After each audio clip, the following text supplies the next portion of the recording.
Est-ce que parfois, une simple parole, un regard de travers ou un silence trop long suffit à faire monter la température en vous? Vous êtes calme. Et soudain, quelque chose déclenche l'incendie. Et voilà, votre humeur s'effondre, votre journée est ruinée, et celui ou celle qui vous a provoqué semble avoir pris le contrôle de votre intérieur. Mais j'ai une question pour vous. Et si plus jamais rien ni personne ne pouvait vous voler votre paix intérieure? Bienvenue sur Psychologie profonde.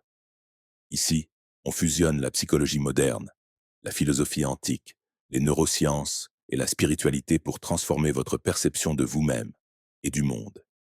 Si vous êtes déterminé à ne plus être l'esclave de vos colères, abonnez-vous à la chaîne, activez la cloche et restez avec moi jusqu'à la fin de cette vidéo, car ce que vous allez apprendre ici peut littéralement changer votre vie.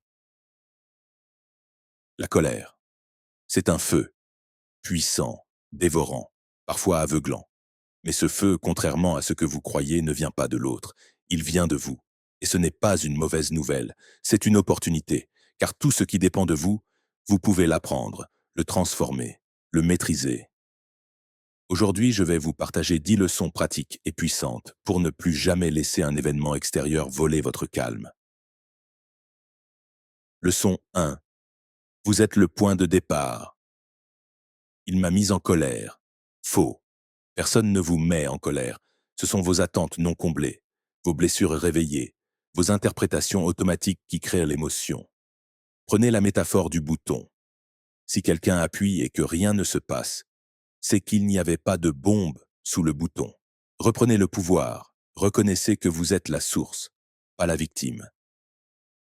Leçon 2. Entre le stimulus et votre réaction, il y a un espace. Et dans cet espace se trouve votre pouvoir. Ce n'est pas ce qui vous arrive qui vous trouble, c'est le jugement que vous portez. Respirez, observez, choisissez. Chaque seconde gagnée entre le déclencheur et votre réponse est une victoire. Leçon 3. Identifiez vos attentes cachées. La colère est souvent le fruit d'une attente brisée. Il aurait dû me respecter. Elle aurait dû comprendre. Mais l'univers ne travaille pas pour votre agenda invisible. Remplacez l'expectative par l'observation. Voyez le monde comme il est, pas comme vous voudriez qu'il soit. Leçon 4. L'émotion est un signal, pas un ordre. Ressentir n'est pas obéir. Votre colère vous signale quelque chose, une limite franchie, une blessure touchée. Mais ce signal ne vous oblige à rien.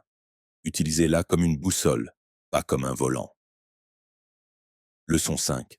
Désamorcée par la conscience corporelle. La colère vit dans le corps avant de vivre dans les mots. Poings serrés, gorge nouée, respiration coupée. Dès que vous sentez cela, ramenez votre attention au souffle.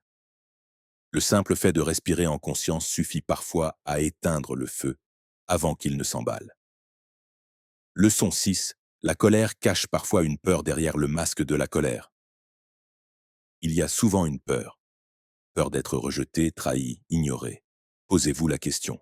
Qu'est-ce que je ressens vraiment? Osez aller en profondeur. Ce que vous trouverez vous libérera. Leçon 7. Transformez le mouvement en message plutôt que de réprimer ou exploser. Utilisez l'énergie de la colère pour créer.